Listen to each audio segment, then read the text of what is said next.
Hello everyone, my name is Loko and welcome back to a top level game of professional StarCraft 2. Today it's time for a Terran versus Zerg where we find ourselves on the map Everdream. Now I'm personally really excited for this game because, well, Terran versus Zerg, I've said it several times in the past, it is currently my favorite matchup in the game.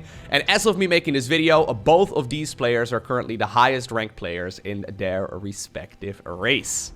So let's get started by introducing them. Spawning here in the top right hand corner, playing with the, I guess, the light blue Terran SCVs, the teal, the cyan, whatever you call this. Playing with the Terran pieces, we are looking inside of the main base of Maru, and his opponent with the orange Zerg drones in the opposite corner. He goes by the name of Reynor. Now, I've made many videos featuring both of these players. In case you're unfamiliar, they're very, very good at playing the game. So let's just get started right away by looking at what both of these guys are going for. Now, this is already a bit of a curious move. So, Reynor has been doing this recently in some of his games. I've seen Cyril do it in some of his games as well. And a few of the Koreans have started incorporating this too. But the vast majority of professional Zerg players have been skipping this little drone scout. So look at this overlord pattern as well. Rather than sending it straight across, which is what we see in most of these scenarios, Reynor is making 100% certain that he is not going to be caught with his pants down against any kind of proxy cheese from his opponent. Maru is very well known for going for that proxy cheese. I mean, Maru is one of the best macro players in the world. So, you know, we wouldn't expect him to cheese that often, but he likes incorporating it, especially in like a best of 3 or a best of 5 series. So Reynor playing exceptionally safe. Right now, even sending a drone right here to the edge of his main to make double sure that there is no shenanigans going on whatsoever. Alright, this is actually kind of crazy. Even leaving the second overlord right now all the way over here, really making sure that he can see the exact timing at which all of those Terran units arrive on his side of the map. Now, Maru, in the meantime, is doing none of that. Like, he's doing absolutely no aggressive opener here whatsoever. Going into the Reaper, so that bad boy is going to go across the map to get some scouting information and maybe kill a Zergling or two. But obviously, after the Marine, we'll be seeing a reactor, and then also that factory is already coming up. Should be a reactor here very shortly. He's got the 50 gas. There we go. He's going to be able to do the quick switcheroo between these two structures very shortly, and then start pumping out some of those Hellions. Now, I actually casted a game between these two guys about a month or so ago. At the time, it turned out to be, well, spoiler alert, I suppose. It turned out to be that Reynor was a little bit stronger. Reynor has been playing this matchup a little bit differently once again than other players. You'd imagine, right? Generally speaking, if like someone is really, really good in a matchup, and I think we can all say right now that Reynor is the strongest Zerg versus Terran player in the world. Generally speaking, all the other top-level pro gamers start copying that strategy right away, but no one's really doing it, interestingly enough. So Reynor is one of the few guys that's actually incorporating Lurkers against Terran bio. So I don't know exactly if this is going to be a bio opener, but I'm secretly hoping we're going to be seeing a little bit more of that, because when he was playing it about a month and a half or so ago, it was still very, very new. We hadn't seen it a whole lot. So obviously right now he's had some time to refine that strategy as well. Now, very, very quick. Actually, no. Thought for a second that was the third gas, but I know that some of the Korean Terrans especially have been taking their second gas instead of the natural. This is just to confuse the Zerg players just a tad. I mean, if a Zergling were to run up here, or if this Overlord scouts it in a little bit, he would see the timing of that gas, and he may assume that it's a really quick third gas geyser instead, but it's just a second one. Third gas would indicate a quick battlecruiser opener, but none of that is happening in this particular game, although he could still go for the switch here a little bit later. I highly doubt it. He should have already started up some of those additional tech structures as well. Instead for Maru here, it is going to be that very quick third command center, so the command center obviously is very helpful here. Technically a little bit of a risk if your opponent decides to go for a roach opener, but Maru seems to be in the clear in this particular game. Alright, so Glial Reconstitution, Pneumatized Carapace coming up as well. So Reynor must feel extremely confident right now, because he is cutting 0 corners. Going for the drone scout around the map, sending that first overlord in a bit of a weird pattern as well, sending that first drone, or one drone rather, inside of his own main base, and now also going overlord speed. This man is playing exceptionally safe. Generally speaking, when you play that safe, I mean, when you think about it, right? He's invested like 100 into that upgrade. Or actually, is it 75 right now? I don't know, they changed the cost a couple of times. Regardless, he spent a lot of resources in getting some information, and the information that he gathered is that everything is normal, which means that all of that you know, all of those resources are basically wasted up to this point in the game, and they could have been, you know, literally anything else instead. When you play super safe and you basically make sure that you don't die to anything, you can just die to really aggressive timing attacks because you've been spending a lot of your money trying to be really safe, and obviously if you're spending a lot of money being really safe, you're not actually going to have a lot of army, right? Anyways, here we go. Hellions moving forward, and this is kind of what I'm talking about. There's really not that much available right now here for this Zerg player. Now, I do like this setup that he's going for, even this evolution chamber over here aiding as well, preventing those units from darting behind the mineral line. Good defense right here from Reynor, but you can see it's extremely dicey. If you do something like this in your own games and you just simply, you know, pretend to be safe against everything, you may just accidentally lose against a whole bunch of random Hellions that just, well, appear.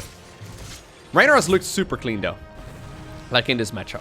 I do want to pay a bunch of attention here as well to the Terran player, of course, but Reynor is the one going for some relatively unorthodox moves. Now also taking this base over here rather than in the center. Most of the time, the 4th base seems to be in the center, or maybe even over here. Reynor making a couple of adjustments right here. I like it. Anyhow, while the Hellions are harassing, Maru is setting himself up for a very, very nice mid-game. Going into that Marine siege tank-based force. He's got the Medivacs right now coming up as well. The 1-1 upgrades here are on the production tab. So what he can either do is go for a maxed out push at 2-2 upgrades, or maybe he can go for a little bit of an engagement at 1-1. I personally favor Terran players right now going for a bit of an aggression at 1-1 as well, just because it seems to be... like, if you don't do it, right, it seems that Zerg players are just going to be able to get creep all over the map. So I wouldn't be surprised if Maru decides to let off the gas here, that there's going to be creep literally covering everything very, very soon. Reynor, though, already setting up his signature move, going for a bunch of Zerglings right here on the right-hand side of the map. He always does this. So 1-1 is finishing up right now. So 1-1 here is done for the Zerg player. He, generally speaking, has a big group of Zerglings in the opposite corner of the map, or at the very least in a location where he can send it in if his opponent decides to go for a push. So right now we see a little bit of a drop here. That means that there's going to be less defenses at home for the Terran player. The Zerglings are ready to go. Is this actually a Wolof? It must be, right? I'm pretty sure it must be, but... I don't know. Anyhow, if that is not... I'm pretty sure you usually have to wall this with an extra... Anyway, well, we'll see in just a little bit. If you don't wall this off properly, I mean, obviously if the depot is down, it doesn't really matter, but the Zerglings can easily run in. I think he's waiting right now. So Reynor right here, fully aware of the fact that his opponent is likely going to go for a push here very shortly. A couple of siege tanks have been brought to the party as well. 1-1 is done. These links are still... well, I mean, he scouted them with a Liberator earlier, but I mean, they obviously can move very, very rapidly. Bane speed is done, so there should be an easy... well, actually, not an easy defense, but here you go, dude, like, yeah, look at that. There's actually a little bit... oh my god, that's such a big error from Maru, making a sloppy mistake. It looks like this Terran force, though, with all of those Zerglings committed on the other side of the map, is going to be able to kill the force, so that's good. But this is a lot of workers going down right now in what seemed to be a relatively unnecessary move. Obviously, the depot was down too, but all the reinforcements were on that location. At the same time, the links are moving forward, trying to go after the bio units as well as a couple of those Hellbats. They're running for their lives. Good splits right now, though, off creep. Maru, obviously very good at microing these units accordingly. Picks up and gets on out of there with at least a bunch of his stuff. But the Zerglings over here are still going to town. Oh, man. I really feel like Maru could have lost like 5 workers here rather than 18. The thing is, even though they could have all run in over that depot, they can set up a very easy surround that way, right? And it hurts so much. Apparently, though, Reynor is not done just yet. He's instead, well, gonna be forced back at this point, but he killed 20 of those bad boys here in total. One random-ass Baneling. Oh my god, that's so cheeky. Almost ends up killing like an additional 10 workers. Not gonna happen here, but that was actually surprisingly close. Alright, so Terran right now is going into the 2-2 transition. Does he have a 4th CC anywhere? No, he doesn't, so that's gonna put him in a bit of an awkward spot. Zerg in the meantime, though, yeah, doing that thing that only Reynor does. So he's gonna be able to go up towards the Hive very shortly. He's got the Lurker Den ready to go here, so he's gonna be able to go into the Hydras and then also the Lurkers. And eventually, probably a couple of Vipers as well. So Ling Bane into Hydra Lurker Viper with Ling Bane support. A couple of Banelings here coming up as well. Even though Terran players are known for their drops, apparently the Overlord is going to be loaded up with a couple of Banelings. But so far, man, this is an exceptionally good game here by Reynor, making absolutely no mistakes as far as I can tell. I mean, he obviously lost that fourth, right? So that wasn't ideal, but I'm pretty sure that was a calculated loss, because as he lost the base, he transferred the drones over towards that newly acquired base. And considering he got like 20 SCV kills out of it, that seemed like a very good trade to make. All right. Here's the Overlord. Is Maru paying attention? Is he paying attention? Maru, you don't expect this, do ya? Oh my god, Reynor, oh my god, this guy. You know the craziest part about Reynor? He's only 18, man. Like, he can keep this up for like another 10 years. Easy. And the weird part is, he's getting better. They keep nerfing Zerg, right? So Zerg has been nerfed like 7 times in a row, it feels like. And for some reason, guys like Reynor just find success despite the fact that Zerg seems to be getting weaker every single patch. This has nothing to do, obviously, with balance, right? I know there's gonna be some angry people looking at this and think, oh my god, I can't do Zerg Impa. Honestly, he's playing much better so far here than Maru, and it shows right now in the supply count. Reynor has got himself 6 bases up. Well, he's gonna lose a Hydra then, so that's a little unfortunate, I suppose, but as long as he doesn't lose a lot of troops and, yeah, doesn't allow the Terran a ton of economy, he should be in a really good, comfortable position. That said, though, Maru is very well known for his comebacks. But, I mean, at this point, there's no denying that he is on the back foot. Now, I like this. He manages to secure the 4th base. I think that this is something that Reynor could have tried to deny. But obviously, that's what this continued dropping is doing, right? So he's got 3 medevacs going around the map, constantly forcing the Zerg's attention in one direction.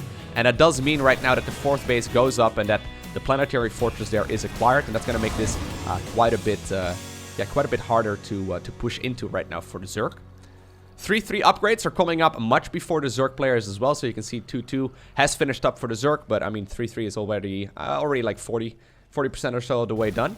And while 13 drones actually get killed here as well, that's not bad whatsoever. I mean, 13 drones at this point in the game obviously is not as relevant anymore as 13 drones 5 minutes ago, right? You can just remake those very, very easily. And Reynor is already sitting once again at 89 of those bad boys. All right, second factory here coming up. He's got himself a couple of Widow Mines too, which I really, really like. But now going back into that Siege Tank production once again. Ghost Academy coming up here too. Nice Widow Mine positioning here. I dig it, Maru. Nicely done. He's also doing some amazing multitasking over here, getting more and more worker kills. Okay, so, I mean, 13 drones is acceptable. Now he's lost 29, right? 29 is more than you want. Now, still, obviously, Zerg just immediately replaces those, and it's not like Maru can easily capitalize on it. But Maru is making all the right moves to get back into this game. Clears out a bunch of the creep, and the multitasking is where this man really seems to shine. So, constant harassment. I would like to see some continuation with that here as well. I love the Widow Mines actually here. Normally we see either Siege Tanks or Widow Mines, but Maru actually decides to go for both. Pretty awesome. Alright, so the the Hydra Lurker Viper unit composition right now is ready to go. Obviously with Abduct, these medevacs could be in a lot of trouble. Parasitic Bomb also very terrifying. Lurkers are super good at slowly advancing, right? So Lurkers in a way are kind of like the Zerg Siege Tank. They have a lot of range, but they take a little bit of time before they clear things out. Personally, I absolutely suck at playing Lurkers. I mean, I try, but they're a very different unit to control, especially in this matchup. And that may very well be the reason why Reynor is the only one playing this against Terran Bio. A lot of players are still favoring Mutalisk, but Mutas obviously, while very powerful as well, they can easily be accidentally lost. Now, this is one of the strengths, though, of that Zerg force, right? Super mobile. While the Terran is, focusing a lot of their defenses here on the right-hand side of the map. Reynor just simply unburrows and moves on over to the other location. He's like, okay, bro, if you want to sit there, your entrenched spot, that's totally fine. I'll fight you in another location instead. He gets a lot of work kills, though, but I don't actually know if that necessarily was the best trade. He ends up losing the vast majority right now of his Zerg army as well. Terran, I mean, still behind when it comes to the supply count, but these Terran, the Terran micro ability here on these units is absolutely fantastic. How many ghosts was that actually going down there? So it's 4 ghosts. 4 ghosts, 5 lurkers, and then 1 Viper. Yeah, I actually think that was a decent enough trade right here for Maru. The main problem here for Maru is that he's starting to run out of money, right? So you can see the main base right here has only 2 mineral patches remaining. Natural is also running very low, so He'll probably have to try and grab one of these outer bases or one of these center bases here very shortly. That's what he's gonna do. This is a little bit risky, though. I don't think Reynor is gonna allow that, right? So the planetary takes a while to finish up. And he's not gonna allow the Terran player to get into that comfortable position. What Reynor is trying to do right now is just bleed this Terran player dry. So here we go. Once again, here comes attack wave number 2 with a near maxed out Zerg force. Banelings hunting for that mineral line, and it looks like in the top section of the screen, they are blowing up once again. 22 of these bad boys. The ghosts do manage to split. So at least they will stay alive, but that's a lot of SCVs going down. And Reynor even added on more drones. What the? He's going up to like 100 workers here. That's crazy. So with 100 workers, your army supply is going to be so small, but obviously your income is going to be massive. Dude, he's still adding on drones. What? He's up to 100 plus workers now. Maybe he plans on making some static defense? That is... Huh. Really cool. You know, the weird part is, Lurkers haven't even been buffed or anything like that, right? Lurkers have kind of been the same for a very long time. I mean, I guess they got that changed in the upgrades and stuff with the seismic spines. But it was available for a long time before anyone started playing this kind of strategy. But here we go. Look at how small that Zerg army actually is, because so much supply is caught up right now in those drones. Planetary Fortress, though, in the center of the map falls. Immediately remaxing here as well by Reynor. Reynor knows that his opponent is currently bleeding out. I feel like it all came from that, like, Zergling run by over here, right? I mean, it's been, like, I don't know, 10 minutes since that happened, but just not having, like, he still didn't fix it, not having the correct wall off over there really, really hurt. He ended up losing, like, 20 drones at that point, or 20 SCVs at that point, rather, and he's been on the back foot ever since. Now, obviously, that wasn't game over by any stretch of the imagination, but it allowed Reynor to get into his comfort zone, right? And, well, the comfort zone is pretty much the entire matchup right now, it feels like, but especially the mid to late game is where he really, really seems to shine. Once again, Zerglings trying to go in for a run by. Can we open up the APM tab here as well? Yeah, look at this. Look at how fast these guys are playing. Average APM for this game, so for 17 minutes right now, almost 600. That means on average, this guy has been spamming like 9 buttons a second. That's insane. Looks like the Lurkers, they're trying to see if they can potentially finish the Planetary Fortress. Nice hold there for Maru, actually. Maru making the best of a really tough scenario. He's got himself some phenomenal traits right now when it comes to his armies. But the thing is, he can't be boxing against 104 worker income. Look at this. There's bases full of drones pretty much everywhere. And since Maru right now doesn't really dare to, like, go for any you know, flybys with these medevacs. He doesn't really have the units available to pull that kind of thing off. He's gonna be, trying to secure the 5th base. I think his plan right now is to try and go for the 5th base. If he can get it up, he can try and go for a remaxed army once again, right? If he can't, though, he may just have to put all of his eggs in one basket and try and see if he can go for one big push. The problem is, Reynor obviously is then gonna be fighting on creep. And obviously at that point as well, Reynor can just remax very easily too. Now, great EMP.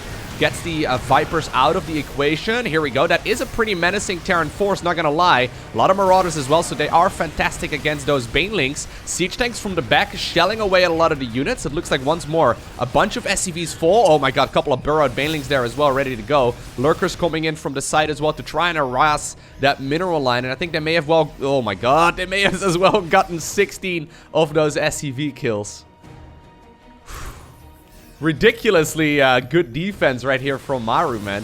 You can see how resilient this guy is, right? We saw that actually in a game that I casted between him and Innovation as well, where he just defended, and actually also him against Estrella. This guy is ridiculously good when it just comes to playing defensively. But I don't know if Reynor is gonna give him what he's looking for. Here comes the Bane, or here comes the Bane train, or here comes the Bane train, rather, once again. Just right-clicked on that Planetary Fortress. An additional 15 SCVs fall. Reynor knows, though, that he can't overextend, right? Even with 4K right now in the bank, and, like, the entire map taken, look at how hard he has to fight here to try and obtain this victory. Still respecting this Terran army the way it's supposed to be respected. 2 additional siege tanks join in as well. Maru actually has 97 army supply versus 76 here of Reynor. So the army supply here of the Terran player is higher than that of the Zerg. the last-ditch effort right now from our South Korean pro gamer. He kills the base in the center, but here comes the Zerg swarm. Blinding clouds on top of the siege tanks. The Banelings are hunting for the ghosts. And with a last-ditch effort like this, the only thing Reynor needs to do is clean it up. He played that absolutely brilliantly, and he certainly deserved this victory. I think it can all be traced back to that Zergling run-by that we saw much earlier on into the game. Yeah, Maru ended up killing the 4th base, but, I mean, that felt like it was bait laid down there by Reynor, you know? Like, he basically, rather than going for a macro hatchery, he decided to plant down another 4th base, so I guess technically speaking the 5th base, in another location. So while he had to give up one spot, and obviously that cost him 1 drone, and then also the hatchery, right? So it cost him like 350 resources. He certainly killed a lot more with that Zergling run-by over at his opponent's natural and 3rd base. I really feel like that little wall-off error there, right? It certainly hurt Maru more than he probably expected. Regardless, hope you enjoyed watching this video. If you did, hit that like button down below. If you want to see more, hit that subscribe button so you get notified as soon as future videos go live. For now, I want to thank you for watching. Have an awesome day. Don't forget to smile. And I'll see you once again in the next one.